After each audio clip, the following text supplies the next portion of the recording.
Voice of मीडियाच्या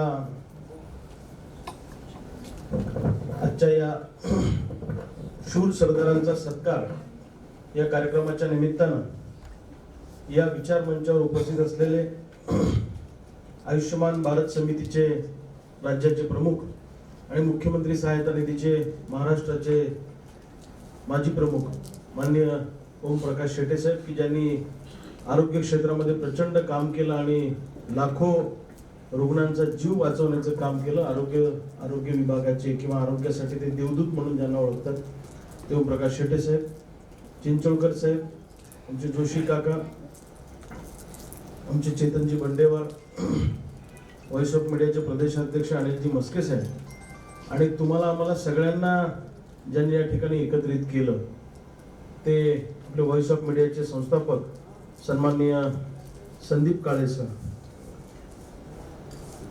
आता काय संदीप काळे सर आपल्यामध्ये सातत्यानं असतात आणि ते कधीच संस्थापक म्हणून वागत नाहीत. त्यामुळं व्हॉइस ऑफ मीडिया ही संस्था इतकी मोठी झाली हे खरं या प्रेझेंटेशन मधूनच आज कळलं. मला तर वाटत होतं की आपण महाराष्ट्रात आपलं काम आहे, कागदोपत्री बाकी ठिकाणी काम आहे, पण आज कळलं की महाराष्ट्राच्या कानाकोपऱ्यासहित, भारताच्या कानाकोपऱ्यासहित जगभरातल्या अनेक देशांमध्ये व्हॉइस ऑफ मीडियाचं काम त्या ठिकाणी सुरू आहे. आणि इतक्या अल्पावधीमध्ये हे काम व्हॉइस ऑफ मीडियाचं केलं. मला तर वाटतं एखादी संघटना जन्माला येऊन ती इतक्या अल्पावधीमध्ये सगळ्या जगभर पसरते ही कदाचित व्हॉइस ऑफ मीडिया ही पहिलीच संघटना असावी असं माझं मत आहे. जगाच्या कानाकोपऱ्यात ही संघटना पोहोचली आणि पॉझिटिव्ह जर्नलिझम, सकारात्मक जर्नलिझम, कुठेही निगेटिव्ह जर्नलिझम करायचं नाही, पॉझिटिव्ह जर्नलिझम करून पुढे जायचं. म्हणजे संदीप काळे सरांमध्ये काय जादू आहे मला माहित नाही, पण पंढरपूरच्या अधिवेशनाला भरगच्च गर्दी, कार्यक्रम ते सातत्यानं देतात. असं नाही की या वर्षी कार्यक्रम झाला की डायरेक्ट पुढच्या वर्षी, असं नाही. कार्यक्रम सातत्यानं सुरू असतात, तेही थकत नाही आणि तुम्हालाही थकवा येत नाही कुणालाच. आम्हाला तरी वाटतं आता 2 महिने झाले व्हॉइस ऑफ मीडियाचा कार्यक्रम झाला, नवीन काय निमंत्रण आलं पुन्हा, पण सातत्यानं तेवढीच गर्दी राज्यभरातल्या लोकांची व्हॉइस ऑफ मीडियाच्या कार्यक्रमाला असते. मी नेहमी तुमच्या कार्यक्रमात सांगत आलो की पत्रकार हा कार्यकर्ताच असतो. चळवळीतल्या कार्यकर्त्याचं जगणं आणि पत्रकारांचं जगणं फार काही वेगळं असतं असं मी मानत नाही. कारण ज्याच्यामध्ये विद्रोह करण्याची ताकद आहे किंवा ज्याच्या जीन्समध्ये बंड करण्याची ताकद आहे तो एक तर चळवळीमध्ये जातो किंवा पत्रकार होतो, 2 पैकी एकच होतो. पत्रकार हा सुद्धा चळवळीतला एक कार्यकर्ताच आहे. पण या पत्रकारांच्या जगण्याकडे कुणाचं लक्ष नाही. हा पत्रकार कसा जगतो, याच्या घरची परिस्थिती काय आहे, याला पगार चांगला मिळतो की नाही. जसं तुम्ही सांगितलं की मुक्त पत्रकारिता करणाऱ्या लोकांचा संघर्ष हा कायम पेमेंटसाठी असतो, पैशासाठी संघर्ष असतो, सिक्युरिटीचा प्रश्न आहे, मेंटल हेल्थचा प्रश्न आहे, असे अनेक प्रश्न. ज्या प्रश्नांना तुम्ही हात घातला असे या प्रश्नाकडे आता आम्ही एवढं सगळं बघितलं त्या याच्यावर, तेव्हा आम्हाला कळलं की या अँगलने पण पत्रकारांकडे बघितलं पाहिजे. तुम्ही जे दिव्या मॅडमने आणि तुम्ही जे काही या ठिकाणी प्रेझेंटेशन केलं ते अतिशय मायक्रो लेवलला जाऊन त्या ठिकाणी तुम्ही प्रेझेंटेशन केलं की या पातळीवर जाऊन पत्रकाराकडे कुणी बघितलं का, पत्रकाराची इमेज काय आहे समाजामध्ये, की हे बम पैसे कमवतात, हे बम याची त्याची ठोकतात, रोज राजकारण्यांना ठोकतात आणि एवढीच एक पत्रकारांची इमेज आहे. पण पत्रकारिता करणं हे काही साधं सोपं काम नाही. म्हणजे एखादा साधू किंवा महंत जेव्हा प्रचंड तपश्चर्या केल्यानंतर त्याला ते महात्म्य प्राप्त होतं, कदाचित तशाच पद्धतीनं एक समर्पणाची भावना मनामध्ये ठेवून पत्रकारिता करणारे लोक पत्रकारितेमध्ये असतात. सगळीच पत्रकारिता वाईट नाही, पण या पत्रकारांचं पण माणूस म्हणून काहीतरी जगणं आहे. या पत्रकारांना पण माणूस पण आहे आणि त्यांच्या सगळ्या प्रश्नाकडे लक्ष देण्याचं काम सातत्यानं व्हॉइस ऑफ मीडियाच्या माध्यमातून होतं. मला सांगितलं की त्यांनी मला विषय दिला, पत्र आलं की नेता कसा असावा, पत्रकारांचा कसा असावा, म्हणजे संदीप काळेसारखा असावा, दुसरा कोणासारखा असावा. साहेब मला विषय दिला नेता कसा असावा. संदीप काळे इतकं चांगलं उदाहरण मला नाही वाटत पत्रकारांचा नेता कसा असावा किंवा कुठल्याही चळवळीचा लीडर कसा असावा. हे आमच्याही चळवळीचा लीडर हा संदीप काळे सारखाच असावा. दुर्दैवाने आम्हाला लीडर मिळाला नाही, त्याच्यामुळे आमचे हाल झाले. पण ठीक आहे, संदीप काळे हे एक चालतं बोलतं विद्यापीठ आहे. या माणसामध्ये मी नेहमी आमच्या मस्के साहेबांना म्हणतो, आता नवीन काय आणलं संदीप काळेंनी, आणि हा माणूस कसं जमवतो, कुठून जमवतो, काय करतो. वास्तविक पाहता संदीप काळे एवढा विद्वान माणूस आहे की कुठल्याही संस्थेमध्ये नोकरी केली तर त्यांना गलेलठ्ठ पगार मिळू शकतो, सुखी आयुष्य ते जगू शकतात. जसं बाल्याची माय बाल्याची माय बालिंद आवाजाची खोली, अशा पद्धतीचं आयुष्य संदीप काळे जगू शकतात. पण त्यांनी ठरवलं की असं मला जगायचं नाहीये, मला माझं आयुष्य पत्रकारांसाठी समर्पित करायचं आहे. जे काम स्वातंत्र्य चळवळीमध्ये क्रांतिकारकांनी केलं तेच काम, ही स्वातंत्र्याचीच लढाई आहे पत्रकारांच्या, असं म्हटलं तरी काही वावगं ठरणार नाही. त्यामुळं त्या भावनेनं क्रांतिकारकासारखं काम संदीप काळे सर या ठिकाणी करतायत. आणि माणसं घडवण्यात हॅलो हॅलो हा माणसं घडवण्याचं चालतं बोलतं विद्यापीठ म्हणजे संदीप काळे आहे. अनेक माणसांना समोर आणण्याचं काम, त्यांना घडवण्याचं काम संदीप काळे सरांनी त्या ठिकाणी केलेलं आहे. 32व्या वर्षी हा माणूस सकाळ वर्तमानपत्र सारख्या अत्यंत प्रतिष्ठित अशा समूहाचा संपादक झाला. हे काही साधं सोपं काम नाही. 81 पुस्तकं या माणसाने लिहिले, 6 पदव्या मिळवल्या आणि लिखाणातले 4 जागतिक विक्रम संदीप काळेंच्या नावाने आहेत. त्यामुळं संदीप काळे हे साधं सुद्धा आपल्याशी जरी वागत असले तरी ते सामान्य व्यक्तिमत्व नाही, ते असामान्य व्यक्तिमत्व आहे. म्हणजे माझं भाग्य आहे की संदीप काळे सारखा मित्र माझ्या आयुष्यामध्ये मला मिळाला, हे मी माझं भाग्य समजतो. तसं तुमचंही ते भाग्य आहे आपलं अनेकांचं. कदाचित संदीप काळे नसते तर व्हॉइस ऑफ मीडिया नसतं, व्हॉइस ऑफ मीडिया नसतं तर आपण आपल्या गावातच कुठेतरी नेहमीप्रमाणे पत्रकारिता करत बसलो असतो. पण आज एक व्यासपीठ आणि विचारपीठ देण्याचं काम संदीप काळेंनी त्या ठिकाणी केलं. आणि ते फक्त लेखक संपादक नाही तर एक काय म्हणता येईल त्याला असामान्य व्यक्तिमत्व आहे. आणि व्हॉइस ऑफ मीडियाचे संस्थापक आहेत, आंतरराष्ट्रीय याचे आंतरराष्ट्रीय अध्यक्ष आहेत. आणि 1 रुपया या माणसाच्या खिशात नाही. एखादी संघटना काढायची म्हटली, पक्ष चालवायचा म्हटला, मी पण एक स्वतःची संघटना चालवतो, मला माहित आहे किती कठीण काम आहे. पक्ष चालवणं, संघटना चालवणं हे खूप जिगरीचं काम आहे. करोडो रुपये लागतात हे सगळं चालवायला. पण या माणसाच्या खिशात 1 रुपया नाही. पण या माणसाचा कोणताही कार्यक्रम थांबला नाही. लाखो लोकांना जोडण्याचं काम खिशात पैसा नसताना या माणसाने केलं.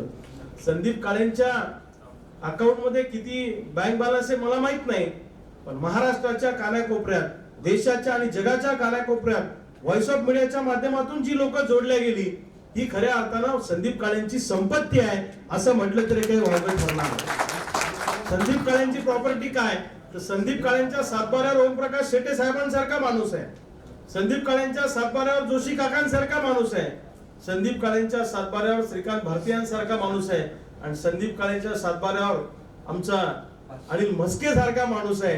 ही पण मोठी गोष्ट आहे.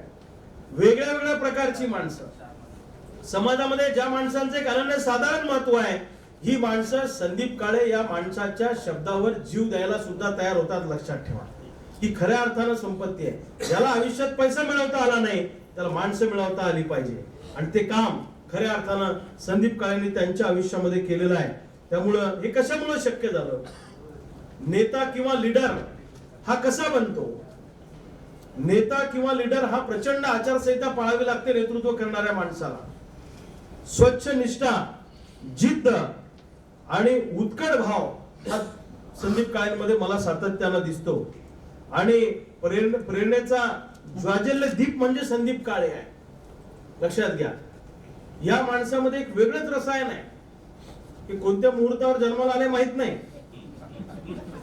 ते त्या गुरुजींना माहित असेल. आपल्या गुरुजी दिव्या आपले गुरुजी आहेत, त्यांना पारधे गुरुजी. मला तर पारधे गुरुजींनाच भेटलं पाहिजे की हा माणूस कोणत्या मुहूर्तावर जन्माला आला. काय अफाट शक्ती या माणसामध्ये आहे. कधीही तुम्ही संदीप काळेंना भेटा, आपण किती निराश असलो किंवा अस्वस्थ असलो, थकून आलो, संदीप काळेंना भेटले की ऊर्जा मिळते. हा बरोबर ना सर? मलाही मिळते, अनेकांनाही मिळते. भीती वाटते की आपल्या घरी कधी भांडण लावतील सांगता येत नाही. हा मोठा विषय. हे कौशल्य पण त्यांच्याकडे आहे. मला वाटायचं की माझ्या बायको तर माझ्यात कधीच भांडण होणार नाही, इतकं आमचं अंडरस्टँडिंग चांगलं आहे. मी चॅलेंज देऊन सांगायचो की संदीप काळे तुम्ही माझ्या घरात भांडण लावू शकत नाही, पण खरंच त्यांनी माझ्या घरातही भांडण लावण्याचा प्रयत्न केला. त्यामुळं हाही एक वेगळा गुण या माणसामध्ये आहे. म्हणून मी म्हटलं कोणत्या मुहूर्तावर हा माणूस जन्माला आला हे मला त्या पारदे गुरुजींना विचारायचं आहे की गुरुजी हे यांच्यासारखं आमच्यातही आलं पाहिजे थोडंफार. खरंच म्हणजे या माणसामध्ये एक वेगळी ताकद आहे. आता त्यांना कौतुक केलेलं आवडत नाही, पण त्यांचं कौतुक केल्याशिवाय व्हॉइस ऑफ मीडियाचं गाडच पुढे जाऊ शकत नाही. लीडर कसा असावा, आता विशेष तसा दिला. मला असं वाटतं की एखाद्या संघटनेचं नेतृत्व करणारा लीडर हा स्वच्छ चारित्र्याचा असला पाहिजे.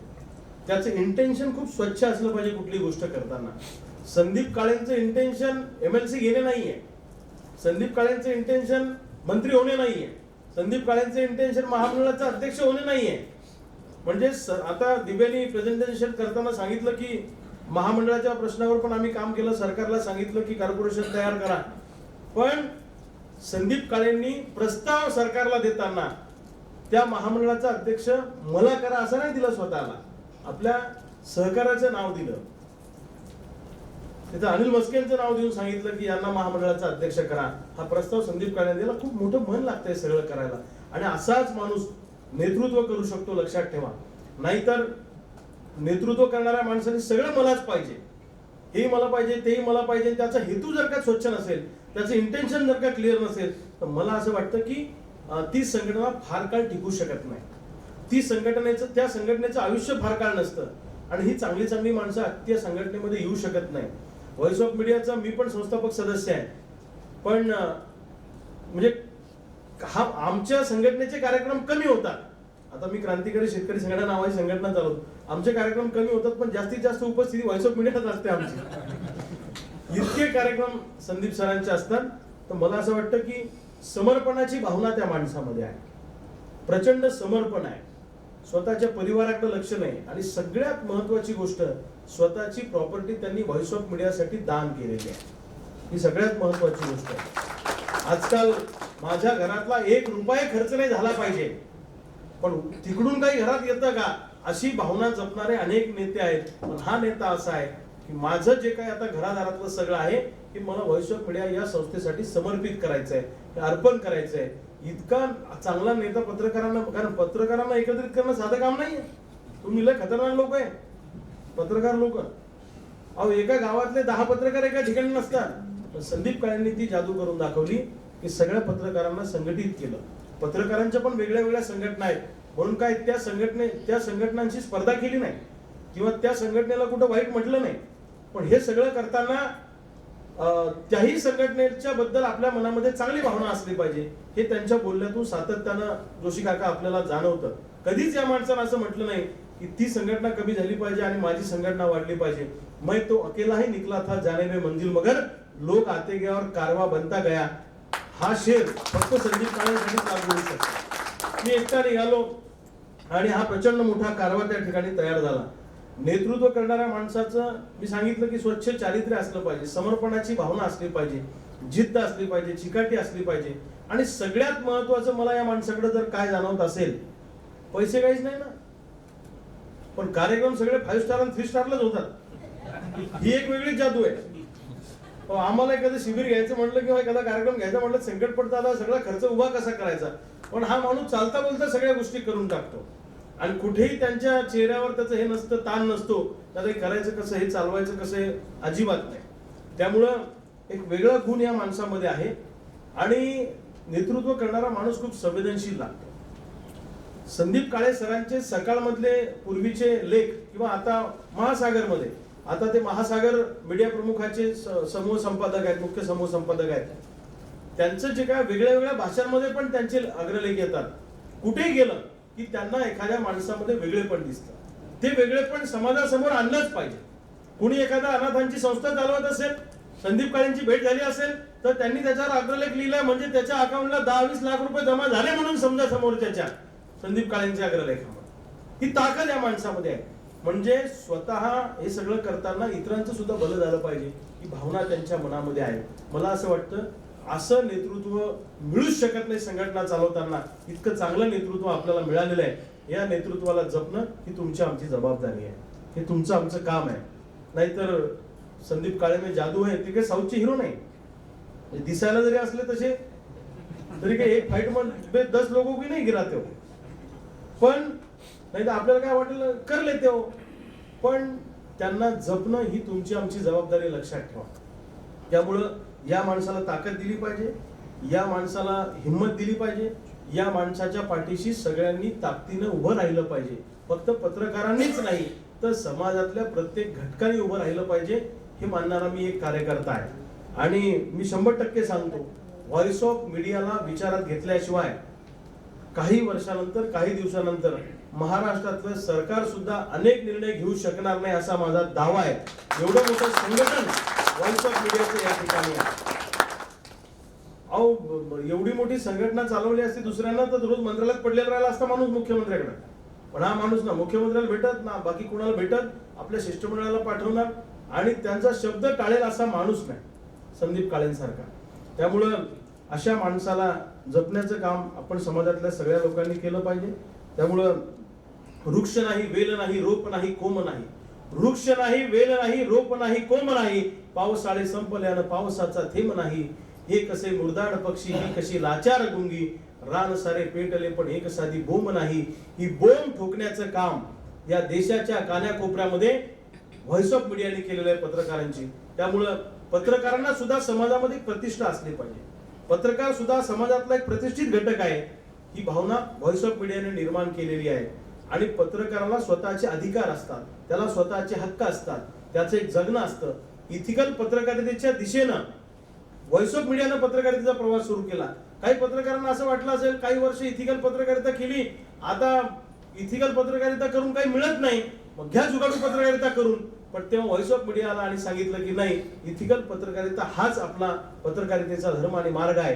त्यामुळं व्हॉइस ऑफ मीडियाने काय केलं, एखादा पत्रकार जेव्हा लिहितो, आमच्यासारख्या राजकारणी लोकांच्या विरोधात जर एक बातमी आली, आम्ही त्या पत्रकाराशी बोलत नाही, किंबहुना त्याला शिव्या घालतो किंवा त्याला घालून पाडून बोलतो. पण पूर्वीचे राजकारणी असे नव्हते. पूर्वीचे राजकारणी विरोधात जरी आलं तरी त्या पत्रकारासोबत चहा घेत होते, बसत होते. आता असं आहे की इतका संकुचित भाव राजकारण्यांच्याही मनामध्ये निर्माण झालेला आहे की एखाद्या पत्रकाराने लिहिलं तर त्याचे हातपाय तोडा, त्याला जीवनातून उद्ध्वस्त करा, त्याला आयुष्यातून उठवा, अशी संकुचित भावना नेत्यांच्या मनामध्ये निर्माण होते. आता मी फील्डवर राज्यभर काम करतो, त्याच्यामुळे मी हे जवळून बघतो.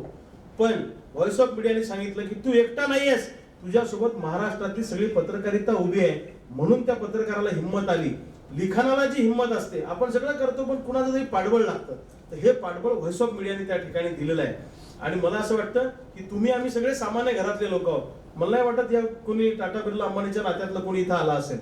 हे सगळे आपले फाटक्या घरातले सामान्य घरातले आपण लोक आहोत. त्यामुळं फाटक्या घरातले लोकच क्रांती करू शकतात.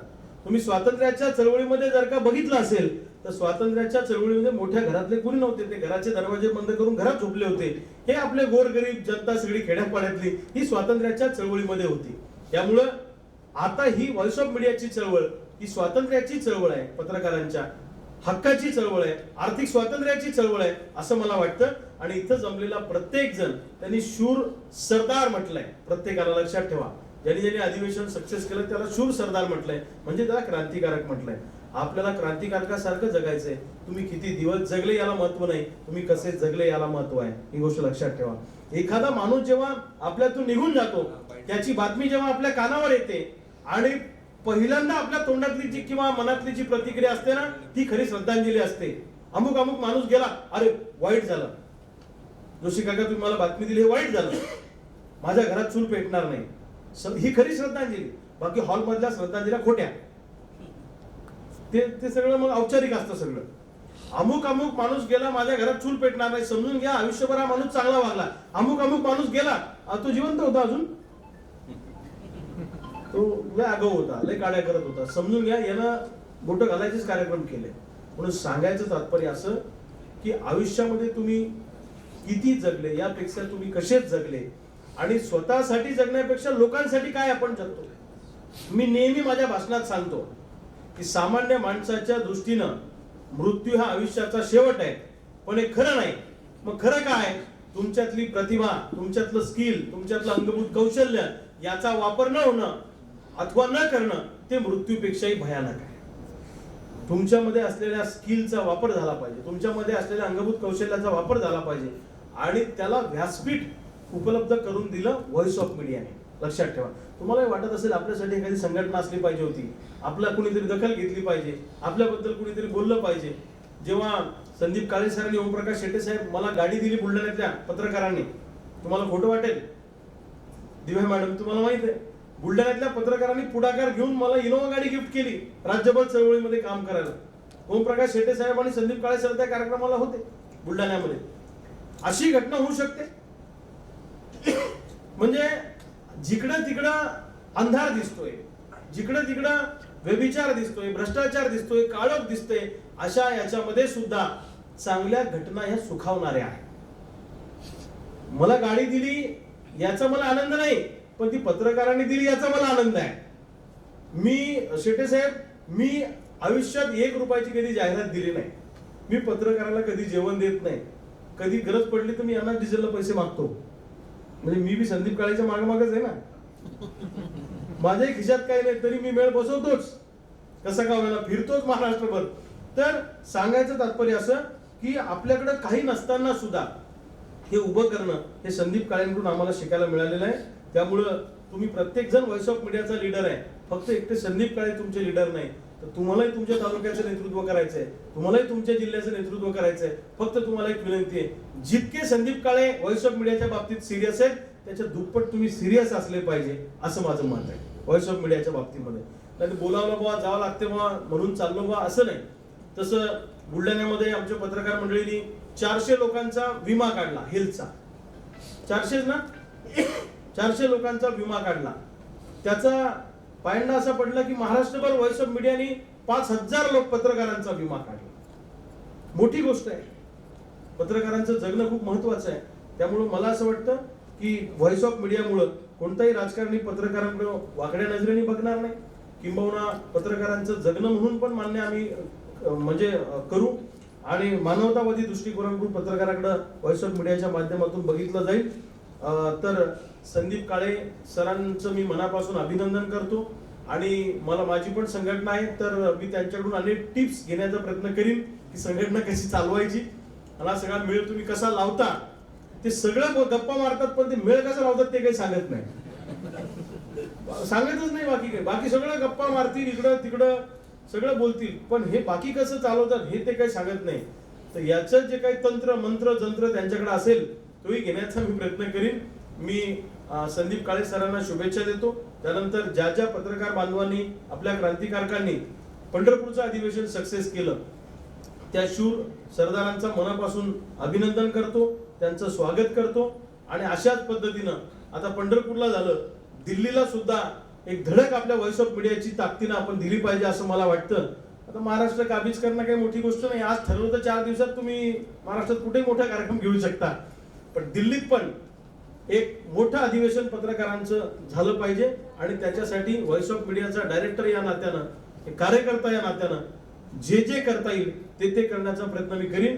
महाराष्ट्रातला शेतकरी पूर्ण ताकदीनं व्हॉइस ऑफ मीडियाच्या पाठीशी उभा राहील ही ग्वाही या निमित्तानं देतो आणि माझ्या शब्दांना विराम देतो. थँक्यू, धन्यवाद. धन्यवाद तुपकर सर.